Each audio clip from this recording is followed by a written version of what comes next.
Comenzaremos con el tema de exploración clínica arterial por el doctor Carlos Hinojosa Becerril, subdirector de investigación clínica del Instituto de Nutrición. Buenos días, me alegra ver el entusiasmo que tienen todos para pues estar aquí atentos, pero sí es muy importante su participación y la retroalimentación porque las preguntas van aclarando dudas y van generando discusión y van de diferentes puntos de vista creando un panorama donde se van aclarando muchas inquietudes. Entonces, si las tienen, no importa que ya pasamos de módulo, vayan generando preguntas. Terminando este otro módulo, podemos contestarlas, aunque sean del módulo venoso. Y aquellos que nos están siguiendo en línea, si tienen algún problema con el audio, me han reportado algunas personas de Monterrey y Guadalajara que tienen perfecta recepción con audífonos. A veces es la salida del audio lo que les podría dar algo de problemas. Si es así, con el audífono les debe facilitar su conexión. Las patologías arteriales es uno de los territorios adicionales que se ven en cirugía vascular.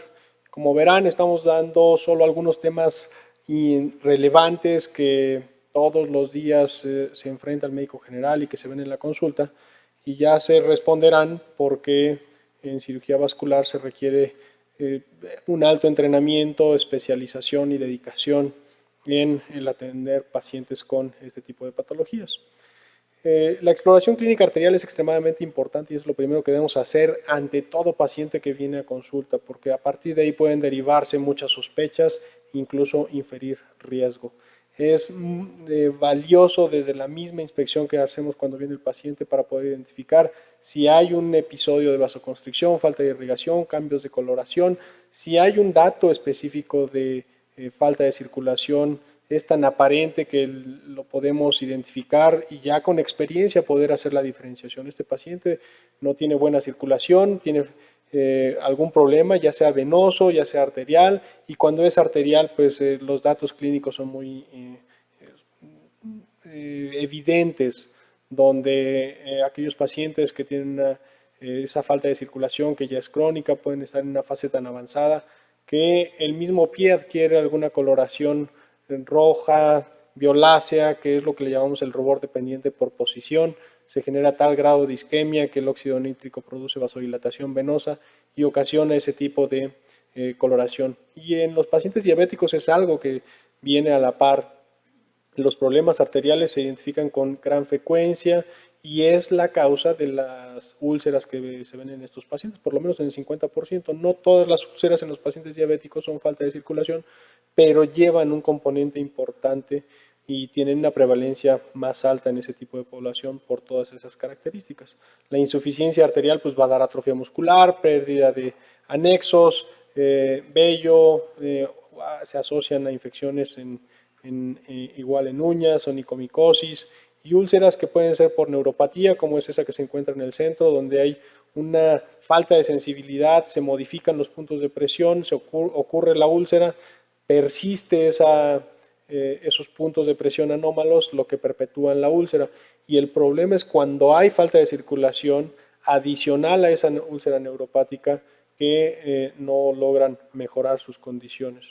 En la evaluación clínica, pues desde la misma inspección podemos identificar fácilmente si en los pacientes hay alguna deformidad, falta de movilidad, cómo se encuentra la piel, todas estas alteraciones adicionales, y si hay algún componente neuropático que en los pacientes diabéticos, por ejemplo, se encuentran asociados. Pero la parte arterial es extremadamente valiosa, importante, crucial, es el ABC del examen físico exploración, donde todos los pacientes que estamos haciendo la primera entrevista debemos palpar los pulsos, en todas las zonas o sitios donde tenemos ventana para ello, como es en brazos, como es carotídeos, como es femorales, popliteos y tibiales. Si hay alteración en un pulso, debe haber un problema entre el segmento que no hay buena circulación y el segmento que sí hay buena circulación.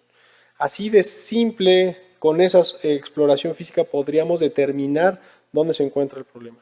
No es necesario que pasemos a estudios tan avanzados como podría ser el examen vascular en el laboratorio vascular para poder saber que el paciente tiene un problema de obstrucción y tiene un problema arterial. Si yo palpo muy buenos pulsos en la femoral a nivel de la ingle del lado izquierdo, por ejemplo, y abajo de la rodilla ya no encuentro pulso, pues la obstrucción se va a encontrar en ese segmento. Y si yo hago la medición de presiones, puedo obtener una presión en ese segmento, y si hay una obstrucción, pues obviamente la obstrucción va a impactar hacia la parte más distal y ya no la voy a tener y es probable que pierda el pulso. No quiere decir que esté isquémico, pero la presión ya no es suficiente para que mis dedos sean sensibles de detectarlo. 100 milímetros de mercurio es un punto de corte para saber si el pulso es palpable o no es palpable. Abajo de 100 milímetros de mercurio el pulso es difícil de identificar en un individuo. Y esa marca ya nos puede decir que si hay menos de 100 milímetros de mercurio, cuando un paciente tiene 130 en el brazo, quiere decir que hay una diferencia importante, más de un 30%, donde la sangre no permite llegar en algún territorio. Y obviamente a más distal el problema va a ser más severo, porque la presión le va a costar más trabajo llegar a una porción más distal. Y eso cambia también de la situación en la que el paciente se encuentre. Es diferente estar en reposo, donde puedo tener conservado el flujo en mis arterias, pero en el momento que me pongo a caminar, le mando más circulación a mi extremidad, a mi mano, y al hacer este ejercicio, esta actividad, pues, y que requiero más circulación, la sangre no llega con las características o la necesidad que se requiere, entonces el impacto es todavía mayor.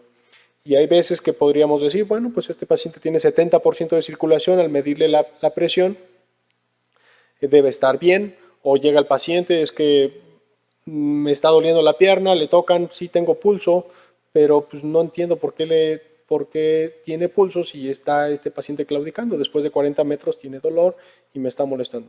Si los ponen a caminar bajo estrés, ese paciente lo hacen regresar y ponen un estetoscopio en la ingle, es muy probable que podrían encontrar enfermedad ortoilíaca, y esa demanda mayor de sangre y la velocidad a la que pasa la sangre van a encontrar soplos en las ingles, que es una de las características de esta evaluación arterial que hay que estar muy atento en este tipo de pacientes.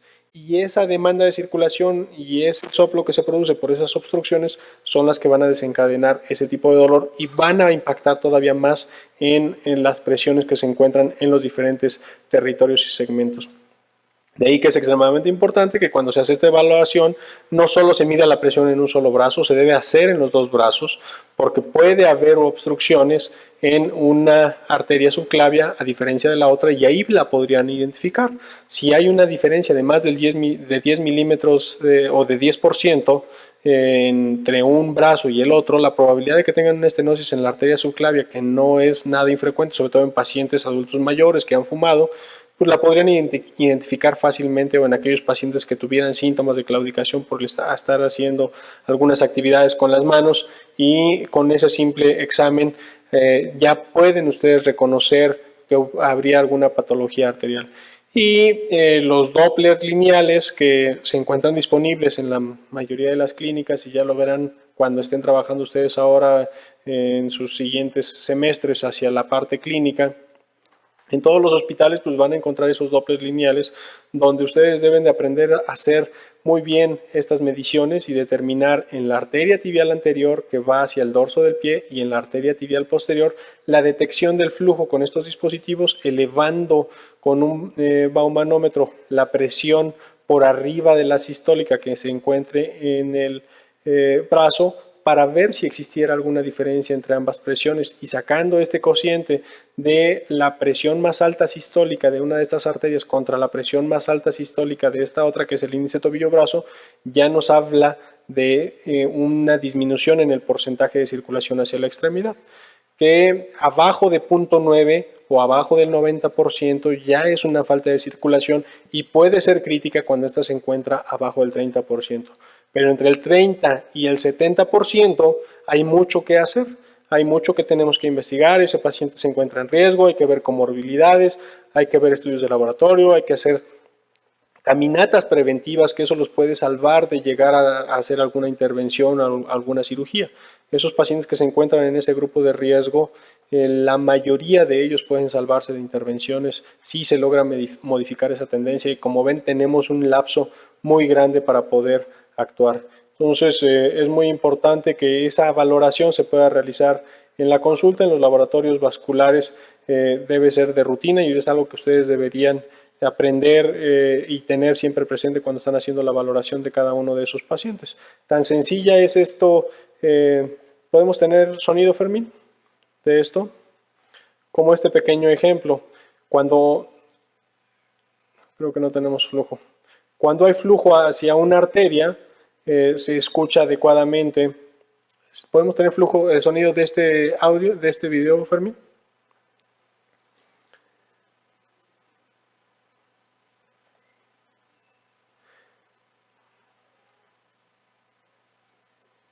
Cuando hay diferencia o falta de circulación en una zona, así de sencillo es. Si no hay flujo, pues no se alcanza a escuchar. Si hay flujo, se puede identificar fácilmente o detectar flujo en la circulación. Se escucha muy poco.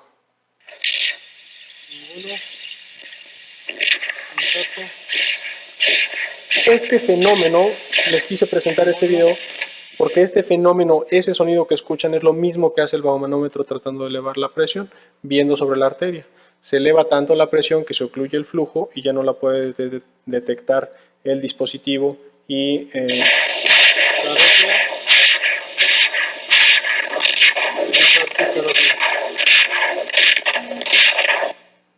entonces, con ese fenómeno, con esos detectores de Doppler, cuando se hace transcutáneo, pues podemos identificar esas faltas de circulación. Y hay pacientes en los cuales no se puede ocluir las arterias por tanta calcificación, pues hay otras pruebas como son las pletismografías, que esas ya son más especializadas, donde podemos detectar esas diferencias de presiones a niveles tan distales como es en la mano, en las arterias más distales, y hay también la forma de obtener ese cociente, pero esto es muy sensible sobre todo para aquellos pacientes diabéticos y poder detectar cuando ya tienen una falta de circulación en su extremidad. Bueno, pues el mensaje más importante es palpar pulsos, siempre medir la presión, cuando están alterados poner atención porque no queremos que lleguen a una complicación mayor de cirugía. Gracias.